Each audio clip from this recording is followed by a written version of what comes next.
بنی اسرائیل میں سے ایک انسان آ گیا حضرت داؤد علیہ السلام کے پاس. اس کی حالت یہ ہوتی تھی جس کے اوپر دیکھتا فلاں عیب ہے جا کر لوگوں کو بتلاتا جی فلاں نے یہ گناہ کیا ہے میں نے دیکھا ہے. افسوس یہ ہے کہ انسان آخر سوچتا کیوں نہیں ہے کہ اللہ کے سامنے گناہ کر رہا ہے. اوہو یہ گناہوں سے پتہ نہیں پیچھے کیوں نہیں ہٹتا.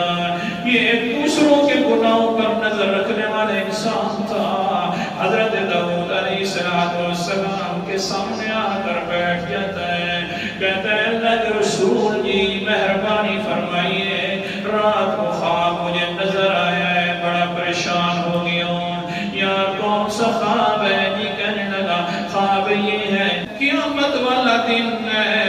ہاں ہاں قیامت والے دن کے اندر میرا حساب و کتاب شروع ہو گیا ہے. جس وقت حساب و کتاب شروع ہوا ہے نا میں نے دیکھا اپنے نامہ اعمال کے اندر ایک درخت نکلا ہوا ہے بہت بڑا بڑا گندا درخت ہے کالے اس کے پھل ہیں. حضرت صاحب نہیں پریشان ہوا اوپر سے پھل بھی گرنے لگ گئے. اس وقت میں نے دیکھا کہ اس اعمال کے اندر اس گندے درخت کے علاوہ تو کوئی اور چیز باقی نہیں ہے. میں جس وقت پریشان ہوا تو اوپر سے آواز آئی اے بندہ تو میرے عیب میرے بندوں کے عیبوں کو دیکھتا تھا. اللہ تعالیٰ نے تیرے عیب اس طرح کے گندے کر دیے اور سب کے سامنے کھولنے لگا ہے. حضرت داؤد علیہ السلام کے سامنے بیٹھا ہوا ہے. اللہ کے پیغمبر جی مسئلہ یہ بن گیا ہے یہ خواب ملا ہے بڑا پریشان ہوں. حضرت داؤد علیہ السلام فرمانے لگے کشفت عورت اخیک المسلم کشف اللہ عوراتک.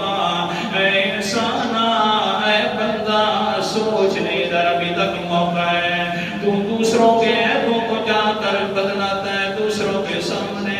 اللہ تعالیٰ تجھے ڈھیل دے رہے ہیں دنیا کے اندر دیکھ لے. ایسا نہ ہو اگر تو نہیں سیکھے گا تو اللہ تعالیٰ تیرے دنیا کے اندر بھی عیب ظاہر کر دے گا. پھر بھی یہ انسان نہیں سیکھا حتیٰ کہ پھر ہوا کیا حضرت داؤد علیہ السلام کی بات سچی ہو گئی خواب بھی سچ ہو گیا. گھر کے اندر ہے گھر میں پڑا ہوا انسان ہے. ہوا یہ کہ گند کر رہا تھا اپنے گھر کے اندر غیر اخلاقی کام کر رہا تھا. اللہ کے پیغمبر کی بھی زبان سچی ہو گئی نا. جو بھی دوسروں کے عیب تلاش کرے گا اللہ تعالیٰ اس کو اپنے گھر کے اندر میں رسوا کر دے گا.